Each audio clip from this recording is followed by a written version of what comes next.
The Rising Storm by Cavan Scott kicks off the High Republic Phase 1 Wave 2. The story is set approximately 1 year after Light of the Jedi, the first book in the series. The Rising Storm opens up to a prologue with Elzar Mann on Ashla, moon of Tython. He's trying to make meaning of the terrible vision that he had at the end of Light of the Jedi. He submerges himself in the sea to spark the vision once again, the Force telling him to go to Valo. We then catch up with Marchion Ro, who has taken the Squall Spider to Rhyston to unearth a legendary artifact called the Leveler. He arrives at the hard-to-reach location thanks to the Force-sensitive pilot that is a Talartai called Udi Dis. On the surface, they meet up with Ro's cousin, Kufa, who helps guide them through the cavernous depths of the ice flats. Once near the artifact, they are ambushed by a creature called a Carbonica that Ro dispatches with the yellow lightsaber he took from loading Greatstorm. In the aftermath of the battle, Ro puts Udi Dis out of misery after he sustains a life-threatening injury, and then kills Kufa to take the artifact for himself. Meanwhile, at the shipyards on Cycler, Indira Stokes, accompanied by her new Padawan Bel Zettifar, are checking out the New Republic cruiser, the Innovator. This ship is the first of its kind and going to be used to help explore more of the Outer Rim and provide scientific exploration. Unfortunately, the Nihil attack, and it's up to the Jedi to defend the fledgling vessel. Indira, Bel, and his trusty Charhound, Ember, take to the skies in their vectors to defend the ship, assisted by the New Republic Skyhawk Z-29s. As Bel approaches the main Nihil ship, its harpoon spears through his chest, causing his concentration to waver. Indira seals his cockpit using the Force, and Bel pulls off the energy of Ember to concentrate. With their support, he is able to focus through the Force to target a weak spot in the main ship, causing a crippling blow with his ship. Bel manages to save the day, but is in need to take some time to recover in a Bacta tank. Bacta at this point is new and gathered from Hetzel Prime, recovering well from the Great Disaster. On Sifrifa, we are introduced to a new character named Ty Yorick. She is a saber for hire after leaving the Jedi Order as a Padawan. The local people on the swamp world approach her about taking care of a monster. It turns out that this monster is a Drengir. The Drengir have been ravaging the Outer Rim worlds like Nal Hutta for the better part of a year now. The Jedi, such as Marshal Avar Kriss, have been recently on missions specifically to take out the infestation. The Drengir proves to be a worthy challenge as Ty struggles to take out the vicious creature before cutting it in half. However, Drengir grow back, so Ty needed to cut the monster into scraps and let them dry before setting them to flame. As she returns to the people to get her reward, she is approached by an off-worlder named Mantessa Checkit. This woman is a Kuranu, a purple people with pupilless eyes. She is an inventor that has a prototype she would like an investor to see, but needs a bodyguard for the meeting. Ty accepts. Meanwhile, we get introduced to Jedi Council member Stellan Gios aboard the Coruscant Dawn. The Coruscant Dawn is the personal cruiser of Republic Chancellor Lina So. Stellan is being recorded in a lightsaber spar with fellow Master Nibisek. Stellan is the poster child for the Jedi Order, having patience, skill in lightsaber combat, and easy on the eyes. While on board, a few of the senators are in conversation and address many topics such as Senator Tia Toon's proposal for a Republic Defense Force. At the moment, there is no official military of the Republic, but rather a coalition of planets to provide defense if needed. This is a touchy subject, as the Republic thinks that the Jedi are adequate for the job. Due to the Nihil attacks, however, this has become more of a hot topic. The planet Grizzle is a secret location of the Nihil base. It's here that Ro returns with his prize artifact as he meets with the Tempest Runners Lorna D, Panetta, and the newly elevated Zetar. Ro gives Pan a lesson for the one responsible on the botched plan to take out the innovation at the Cycler Yards. Pan reveals to Ro that he knows how he is getting the paths and is from Mary Santeca. Ro punishes Pan by activating a shock in the helmet that Pan holds for him. After suffering for several minutes, Pan is able to crush the helmet. Pan, on a rampage to enact revenge on Ro, is eased by Ro revealing the plan to the Tempest. The Nihil will come out of their 1 year of hiding by going to Valo and assassinating the Chancellor Lina So, thus showing the galaxy how much of a threat they really are. On Valo, things for the fair get underway as the Togrutan ruler, Regasa Lark, arrives with her retinue. At this point in time, the Republic is beginning talks with the Togrutans to join the Republic. The Innovator makes its way to Valo along with Nibisek, Buckets of Blood, Buriaga, the Blade of Bertota, and a recovered Bel Zettifar. The fair is set up at Lodissa City, which features a large lake. There are 42 artificial islands that float over the lake and feature islands of some of the featured planets in the Republic, such as Onderon and Alderaan.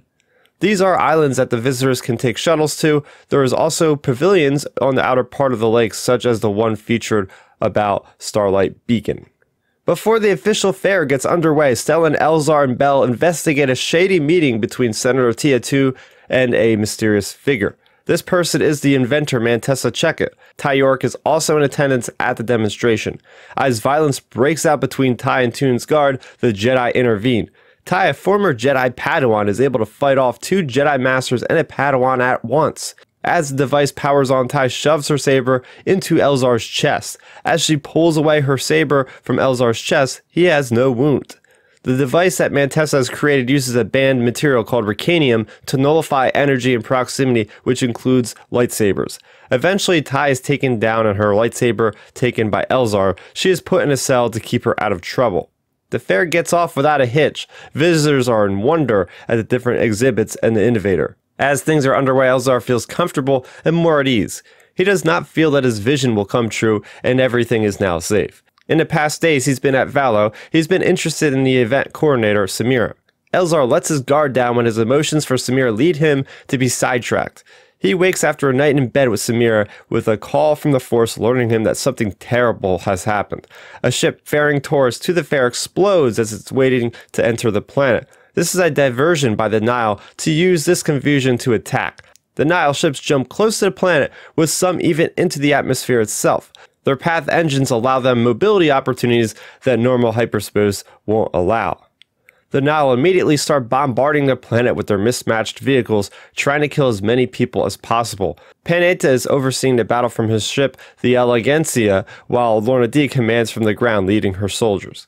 The soldiers on the ground release the war cloud, which disorients those who are not wearing a mask. The Tempest Zetar deploys Blair droids in the cloud to add white noise and very loud rec punk music to further confuse the crowds. The Nihil also cuts communications on the planet, preventing the Jedi from coordinating, but to also prevent them from calling aid to anyone off planet. Stellan and Bell are with the Chancellor and the Regassa as the Nihil attack. The Chancellor's son is no longer part of the party and Bell volunteers to go looking for him. His search leads him to the Innovator, where he and the mayor's son were last spotted. He finds some people trapped and must learn to welcome the Force back into his grasp. Up until this moment, he had cut himself off from the Force in result of his sorrow for losing his master Loden.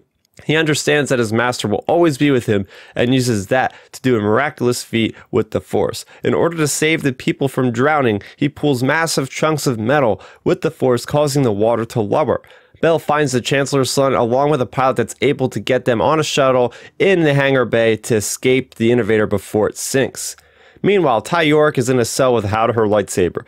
Nihil storm the jail and Ty uses the Force to mind trick them in letting her out of the cell. She connects with a Padawan in the other cell named Ram in order to escape. Elzar enters into a melee with many of the Nihil. He inhales the gas and is slightly disoriented by it as he battles his way through the ranks. In the sky, he sees the Vectors are struggling to stay alive against the Nihil ships. In an extremely passionate moment where he lets go of all his anxiety, Elzar taps into the dark side to grip one of the floating islands and then hurls it at several Nihil ships, buying the Jedi more time. After the deed is done, he is knocked out by Ty, who demands to get her lightsaber back. At this time, a reporter named Rill is being escorted by Jedi Archivist Orbelin to the Starlight Pavilion. There they hope they can patch into a communication device to override the jamming of the Nihil that they are implementing. Lorna D and some other Nihil stand in the way of Rill and Orbelin. Orbelin literally teaches the Nihil a lesson about the various objects they wield from the exhibit while he is fighting them. As the species of an Ugor, Orbelin's mass is composed of gelatin-like spores. During the battle, his suit gets slashed and his true form is revealed, allowing the gelatin to rapidly fly at the various enemies, incapacitating them. During Orbelin's distraction, Rill is successful in making a connection to an older piece of Starlight communications. Through her cybernetic connection in her eye, she is able to see the Nihil transmissions and makes one of her own, hoping to have help. Stellan, the Chancellor, the Regassa, and her personal guard slowly move through the war cloud to get to a safer place. Stellan is able to use the Force to push away the smoke long enough for everybody to get to an experimental walker on display, but the deed severely fatigues him. Elzar comes to and offers Ty to join him in saving the people in exchange for her lightsaber. She goes her own way with her lightsaber anyway. Sometime after, Elzar is struggling with a Harak scythe that got loose from the zoo but is saved when Ty helps him. There are more creatures on the loose from the zoo. Elzar and Ty agree to connect with one another through the Force by touching hands. This generates the power and control they need to overpower and subdue the Sandvel dragon-like creatures. Through connecting, they are also able to see each other's paths. The connection is a success, and they are able to tame the Sandvel and lead them into battle. During the fight, Ram, the Padawan, is able to reactivate communication on the surface of the planet. The Jedi coordinate with one another to be able to lift the war cloud, using the Force, making things a little bit more bearable. Stellan continues to defend Chancellor Lina Sao and Regassa Alark alongside her feline Targon protectors and the Regassa's own guards. Stellan is approached by Lorna D, who survived Orblin's incredible throw to go head-to-head. Stellan battles not only with his own lightsaber, but his departed masters as well. He kept her lightsaber on him as sort of a reminder of her. During the fight, Panetta orders to bombard the planet with fire, even near his own troops. Stellan, who is already fatigued as it is knocked out by Lorna D. Elzar Mann is able to get there just in time as he finds Lorna rappelling up to the walker to get to the Chancellor. He is able to cut the line when he throws the lightsaber, but a bomb goes off, turning everything to red. Also fighting in the skies is Indira Stokes, as well as Mikkel, Nibisek, and Buryaga. Mikkel goes down as the Vector Drift attempts to attack Panetta's ship. The scavenger droids also attach themselves to Nib and Buryaga's ship, pulling apart the components, forcing the Jedi to go back down to ground. Indira is able to do substantial damage to the ship by blowing up bombs prematurely stashed in its hangars. As she is about to be destroyed, Togrutan and ships jump in from hyperspace and start to do massive damage to the Legancia. Pan jumps to hyperspace, leaving his men, including Lorna D, behind. When Pan arrives back at Grizzle, he is surprised to see Lorna D survived, although damaged. Pan wants to attack the Republic while they are weak with the Chancellor hurting, however Ro wants to go into hiding again. Ro doesn't like Pan's arrogant reaction and injects him with a deadly poison from a hidden syringe in his wrist. Once he walks away, Lorna is able to give Pan some kind of medicine to keep him going. They kiss and plan to do their next move. They will either attack Cycler or Hetzel Prime and then kill Ro himself. They will then bring a new reign to the Nihil. Down on the surface, Stellan is seen gripping the limp body of Chancellor Lina So. The explosion from the bomb severely damaged her, taking her right leg, but she survives to see a new day. In her stead, the Vice Chancellor will now take on her duties. The Togruta leave with the Regassa, and then the Regassa contacts Lina So personally. She wants to have an alliance with the Republic, not caring about what the other Togrutan political figures think. She also offers the Republic some intel on the Nihil. Using this data, they are able to locate two possible targets for the Nihil to attack next. They could either try again at Hetzel Prime or at Cycler shipyards. They use Senator Tia Toon to send a false message to Cycler, saying they will not give them reinforcements. The Nihil intercept this, and Pan goes out to the system, getting tricked. Not only is he surrounded by the Republic, but Lorna D and even some of his own reinforcements didn't show up to the location.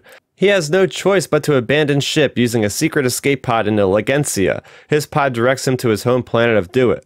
While the Nihil's attention is diverted at Cycler, the Jedi put a plan together to find out where the Nihil are operating from.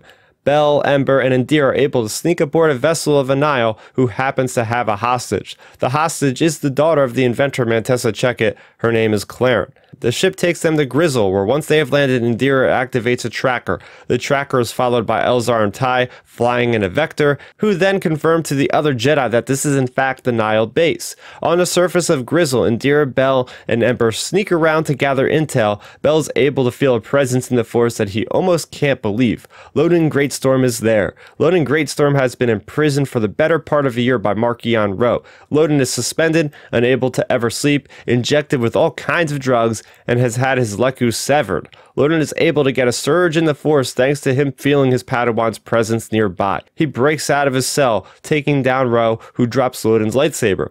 As he reclaims his lightsaber, he manages to jump out of the airlock of Ro's ship, the Gaze Electric. The Gaze Electric is positioned hundreds of feet above the surface of Grizzle. Bell summons the Force to be able to catch his master as he plummets to the ground. They reunite and move quickly in defending one another from the Nihil. They spot Lorna D trying to flee, and they use the Force to grip her ship from taking off. Meanwhile, Ty jumps out of Elzar's Vector to assist Indira in saving Clarence. While this is happening, Ro activates the two artifacts which release the Leveler. A creature crawls out from the once frozen cube that Ro recovered from Ryston. It has a camera mounted to its back so Ro can see where it's going. The creature immediately jumps out of the airlock of the Gaze Electric to the surface straight towards Bell and Loden.